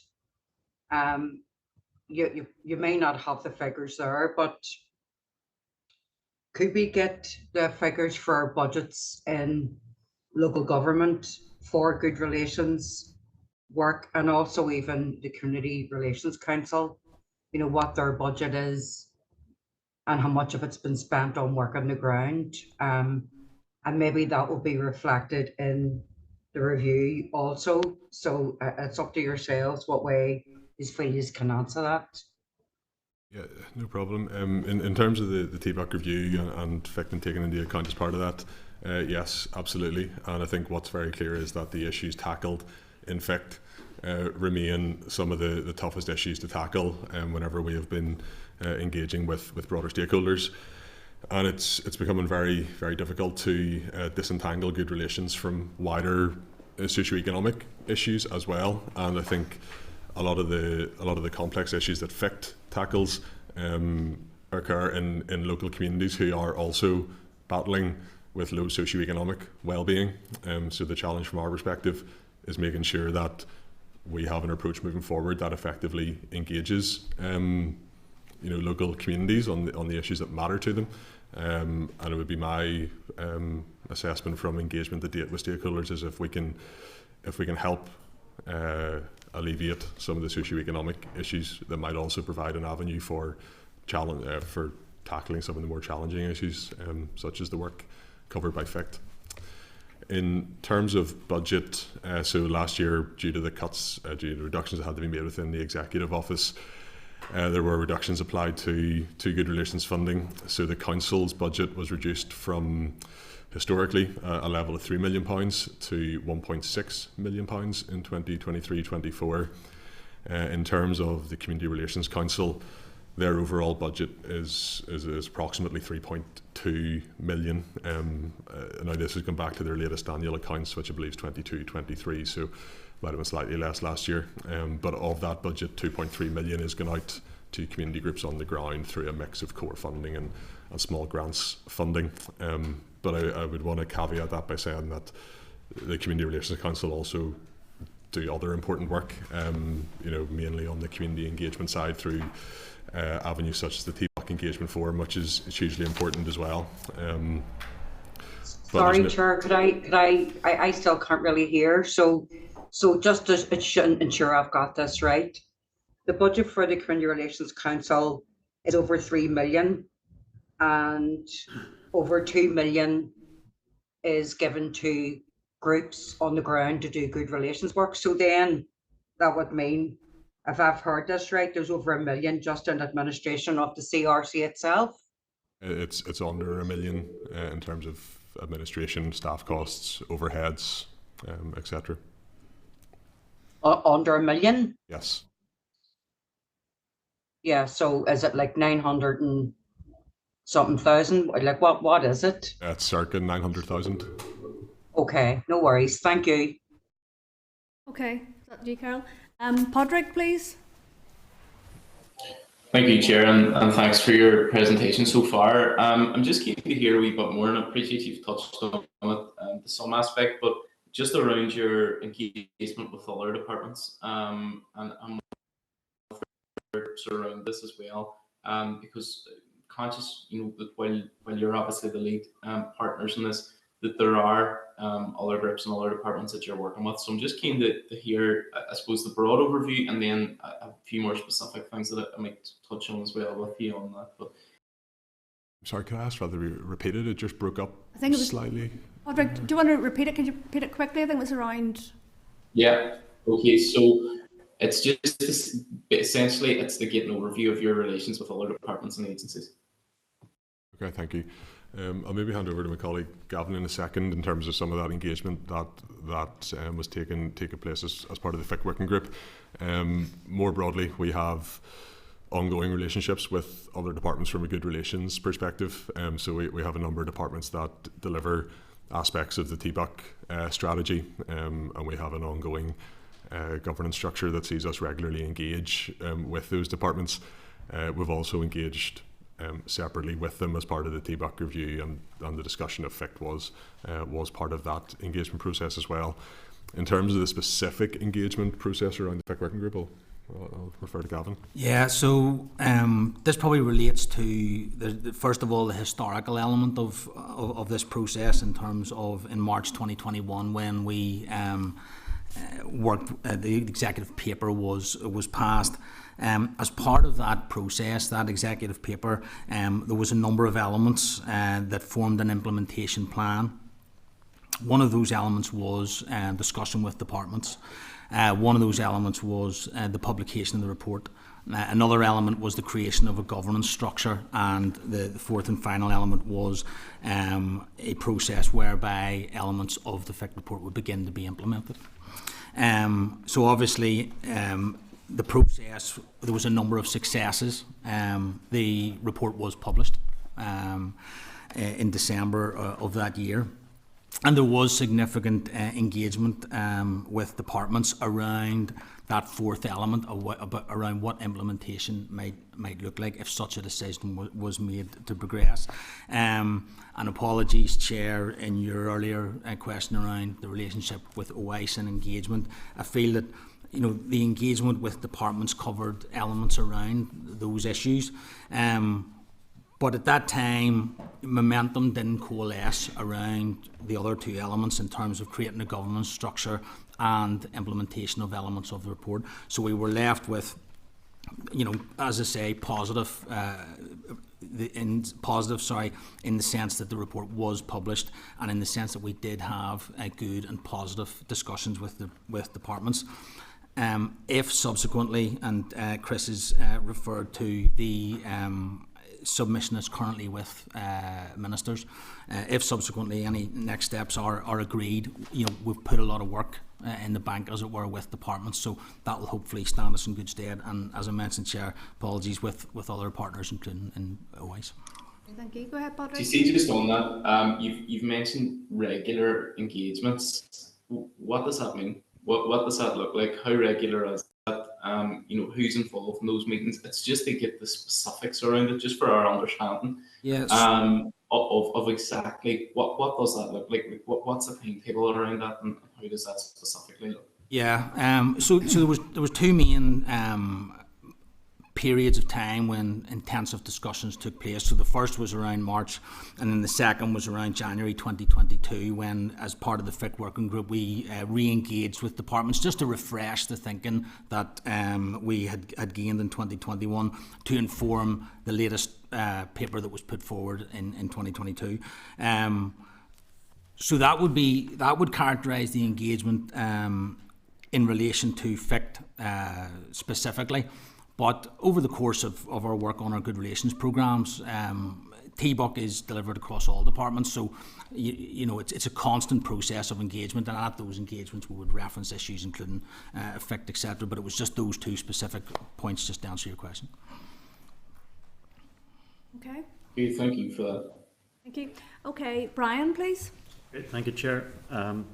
Looking at the 45 recommendations, many of them are described as being responsibility of the NI executive as a whole, yet the TO would be seen as having a lead role, or the lead department, I assume, but many of these, some also fall to other departments. So whilst we hear of people highlighting where they think there hasn't been progress, can you give some examples, or are you monitoring where progress is being made on some of these recommendations?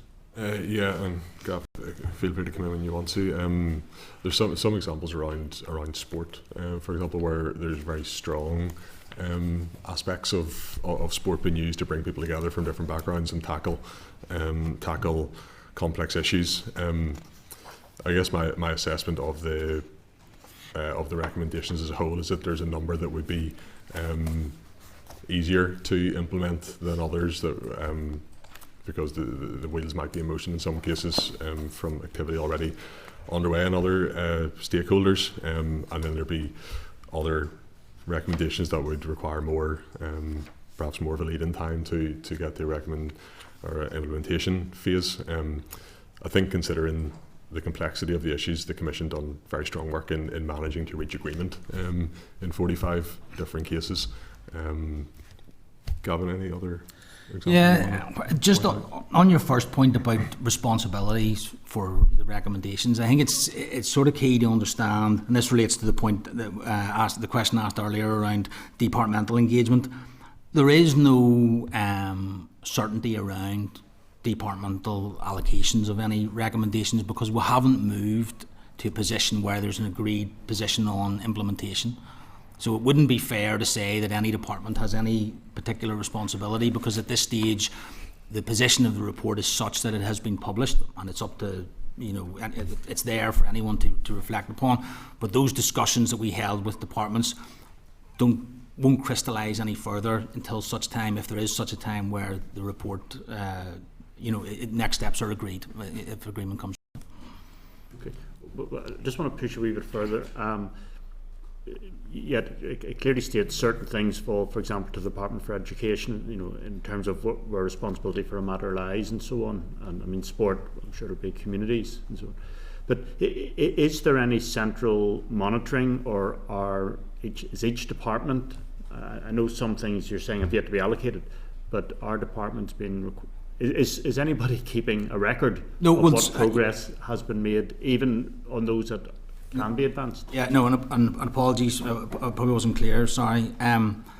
So there is no implementation and there is no monitoring of implementation. The report is extant, it's out, it has been published, but it's not, there is no process whereby departments there is no implementation, there has been no agreement. The latest position is that we have the paper up with the executive and it's up for them to decide. You mentioned that the Department of Education is responsible for a certain recommendation, or sport, etc., sport and I. But that's in the opinion of the authors of the report. Mm-hmm. That's what they have said. It's not what the executive office has said. We're not, as I say, there is no implementation at this stage. Okay, thank you. Just two quick ones for me. So I'm assuming that there hasn't been a bid for any budget for this financial year for the implementation of the FICT report. That's correct. Okay. And the second area, just to highlight, and it picks up on something that Dominic mentioned in the previous session, and that's around, Emma and Sinead have just come in, I'll come back to you in a second.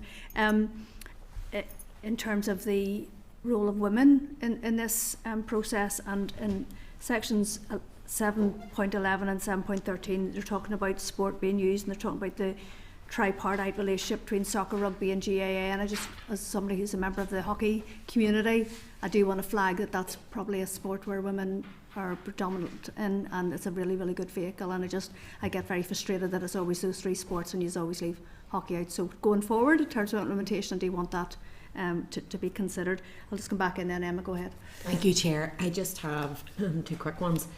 On the funding thing that Carol had asked there, so then that means there's over 2.2 million that has been spent.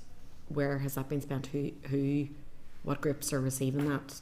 Do we have a measure of whether or not that money has delivered?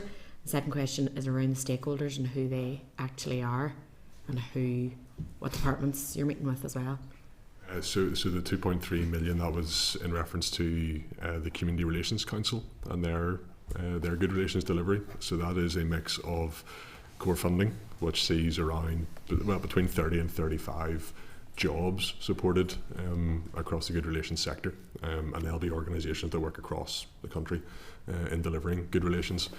And the point of that core fund is to provide a structure within organisations that allows them to deliver greater amounts of good relations. The other main aspect of CRC's delivery is then a small grants programme, and that is where community organisations are applying for funding to deliver projects. And again, that's happening right across all 11 council areas through the Community Relations Council. Okay, so do we have feedback on how that money is being used, or is there a measure of how successful that? Yeah, we have outcomes measurement through those projects, and we have data which would illustrate how effective the core fund is, for example, in leveraging more investment in the sector. And I'm happy to provide that if helpful. So basically, through the chair, almost a third has been spent on administration and jobs within the department, and then almost another third has been spent for wages within CRC. Am I picking that up right? No, the 3.2 million referred to is CRC's total budget, of which £900,000 are their running costs. So that's a mix of staff and overheads, and also funding that covers their community engagement aspect of their work as well, which is part of the TBUC strategy, and that includes the TBUC Engagement Forum. And then £2.3 million is going out to community organisations. Okay, right. Yes. I picked you up wrong there. It might be helpful at this point in terms of the costs, because just to reference one of the questions that was asked about the overall cost of the FIC report as well, some of the complexities involved in breaking down costs. So I think in other areas I've worked in the civil service in the past, it can be easy to say, look, X amount is on staff costs, X amount is on delivery. But I found that a more complicated proposition in good relations. So just to give a quick example, so the District Council Good Relations Programme that was referenced earlier and Chris had mentioned, previously 3.3 million, and currently 1.6 million due to the budgetary challenges. Around 50% of that 1.6 million is demarcated as staff costs. But those staff costs represents good relations officers on the ground who do a huge amount of delivery. So it can be reductive just to say, wait a minute, only 50% of that is on delivery. I don't, but it's not reflective on, it's just the complexities of good relations work and how, people who are earmarked as staff are involved in delivery. And just that quick link then to the issue around the cost of the FIC report itself. So 800 grand, as was mentioned. 35% of that was on staff costs, TEO staff costs, one of whom would have been myself, and obviously people could judge whether that was money well spent. But just to say on that I wouldn't have obviously been fully, in delivering the FIC report or working on the FIC report. There would have been a huge amount of other elements that I would have worked on. So just from that point of view, just to, unfortunately there is just that complexity around costs. Chair, can I just ask for clarification on that? So are you saying that the 800k included actually some departmental staff's time? It includes the cost for the secretariat, right. But as I say, it's just there's a difficulty in demarcating exactly what percentage of staff. Okay, no, it's relevant though when people are saying what the cost was, because so some of it was just existing staff time then? Yeah. Yeah. Okay, thank you. Okay, Sinead, please. Okay, thank you. I suppose, I want to kind of start off by saying that there is such good work on the ground and people engaged in good relations, and nobody is saying otherwise. But we are talking about the FIC report here, and you've gone to great lengths to say that there is no implementation plan, there is no agreement, there is no action plan, and there are no next steps. But that all equals there's no political agreement in the executive office. And I think it speaks to the fact that we don't even get papers. We got papers again, very last minute, in relation to the current position in relation, because I don't think you could get an agreement even on the papers. And we frequently find that. And it is deeply, deeply frustrating for members of this committee. And I think for the wider, the context of money spent. If money was spent and you could see the outcomes, but money is spent and we are getting no movement forward. And I think it's really, in terms of officials, are you actually been stood down in terms of progressing any work around this FIC report? Has all work ceased on this until you get political agreement? Since the return of the executive ministers, we have engaged, as I previously mentioned, and the outcome of that engagement has been a submission to ministers with options on next steps. The broader work on good relations continues. So whilst we are reviewing the TBUC strategy, delivery of the existing strategy continues at pace, and we're on track again this year to achieve a number of targets in the TBUC strategy, including the delivery of TBUC camps, for example. And that the same goes for the wider good relations work around Central Good Relations Fund and the District Council Good Relations Programme. But the work specifically regarding FIC is wrapped up in that submission that's currently under consideration. And when are you expecting a response from the Executive Office regarding the next steps that you have put forward? It's probably hard for me to be in a position to comment on. It's hard for us as a committee as well, because we haven't a clue. We haven't even seen the junior ministers since the committee opened up. The junior ministers haven't even sat in front of committee either for us to ask directly what is happening with this FIC report and where are the next steps and where are the action plans. So thank you very much, Chris, for your update. See, in terms of the new options, are there even indicative costs around the cost for implementation, or is that just too early? At this point, there's no cost that I'm aware of, unless I'm missing anything. Apologies, cost of. Do you know when you're saying there that you've the new the next steps paper that's now under consideration by the minister? I'm just saying in terms of that, and I'm just quoting your words back to you, Chris. So you said there's new options in it, and I'm saying, did you spend any time actually putting some indicative costs against those? So is it just action? Yeah. So at this point, there's no cost attached to those options. Okay.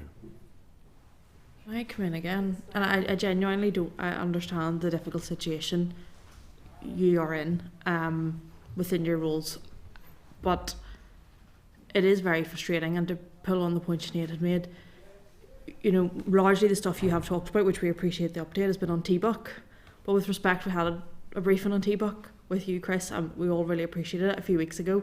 You're coming here and we'd asked to talk about the FICT report, and for many of the questions we've had, and I absolutely appreciate this is beyond your control, you can't answer a lot of the questions we've had, and I think we'd appreciate it if you could maybe take that back, that several members of this committee felt frustrated by that, and I'm sure you probably feel frustrated in your roles, because I'm very conscious it's above you, but we did ask you here to talk about FICT, and I think many of us are frustrated that those questions you haven't been able to answer.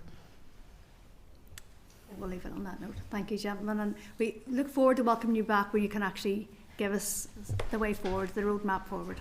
Thank you very much. Thank you. Cheers. Okay, members, just moving on then with the agenda. So draft forward work programme is found on page 191 of your meeting pack. And just to remind you that we had discussed going at our last meeting before recess. Sorry, two things. First of all, our last meeting before recess will be the 26th of June. I think we're being pragmatic, that there's no point in trying to get us all here the day before the election. And then the second issue is around the planned trip to Ebrington on the 19th of June. We're going to postpone that and move that back until October. Unfortunately, the session around the languages and identity bodies, which was planned for the 3rd of July, we then tried to move it to the 13th of June, but apparently the senior officials required for this are unavailable. So we will try to find something to fill that meeting on the 19th of June. Okay, so I think what we may do that date is we may expedite the session in terms of the disposal of the bodies related to our work of the mother and baby institutions. So we'll try and get that all set up for the 19th of June. We're in agreement. Okay, so correspondence, members, is found at page 200 of your meeting pack and page 13 of your tabled papers. I just want to acknowledge the letter from the Women's Resource and Development Agency. They wrote regarding the implications for the voluntary sector for engaging in co-design processes, and they weren't critical of the co-design processes per se, and it was obviously off the back of our session on violence against women and girls, but it was around the wider issues around the accessing funding to allow them to continue their involvement, because a lot of them are so focused, rightly so, on the commissioned outputs and outcomes from their funding contract. So I just want to acknowledge that, and I wonder, is that something that we should be writing to the executive? Yeah. Paul, I don't agree with the letter. Okay, go ahead, Carol. I mean, it focuses on regional work. It almost suggests to me that groups on the ground, the smaller groups, are relevant. So I wasn't content with the letter. Certainly on behalf of the committee, we could just note it and forward it on, but okay. I suppose I was talking in the context of the amount of time that their policy staff, for example, or their chief executives engage in those co-design processes, and it's actually a part of their job that they aren't necessarily funded to do. So it was just really to highlight that they really wanted to engage, but they found it difficult because they had so much other competing aspects of their job. And that's what I took from the letter. Yeah, well, fine. I'm just putting a note down on it. Some of the letter just jarred with me personally. Okay. I wonder, should we share, maybe just for the issues around the co-design and if anybody else had a chance to read it? And Is that for the Department of Communities, Chair? I think most of the funding comes from. well, yeah, but I think it was that broader context around the co-design, co-production process, and how if we're going to have people with expertise, notwithstanding whether it's a policy area or a geographic area, then we have to recognise that it actually requires those people on the ground, and with funding crisis and restraints, it's difficult for them to give the time. So.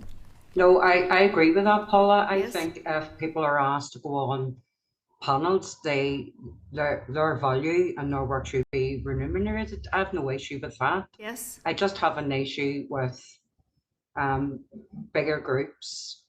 You know, I know it's a competitive forum, and I firmly believe there needs to be more money going into the community and voluntary sector. I mean, the last conversation about CRC and others, for me, I still don't know what stakeholders you're talking about. Yeah. But coming back to this, I appreciate what they're trying to say. It's just, I just felt it was a bit clumsy. Okay. So I've no issue with it. Yeah. Okay. I think we've found common ground there, Carol. Thank you. Any other correspondence to note? No. Okay, members, we'll just close the meeting there, and just to say the next meeting will be next Wednesday at 2 p.m. in this room. Thanks very much. Thank you.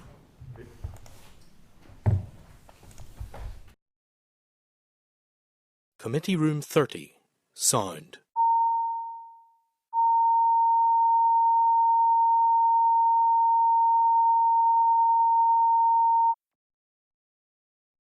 Committee Room 30, sound.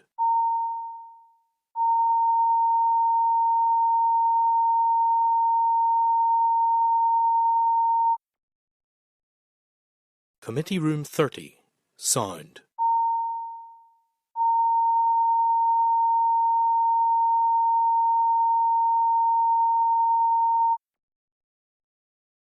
Committee Room 30, sound.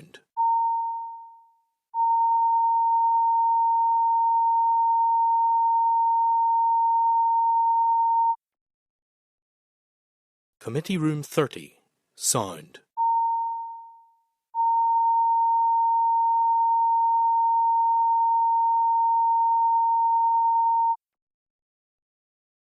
Committee Room 30, sound.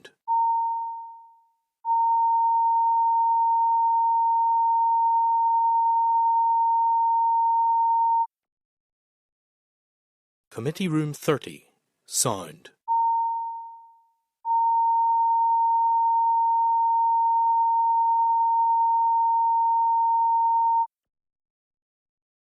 Committee Room 30, sound.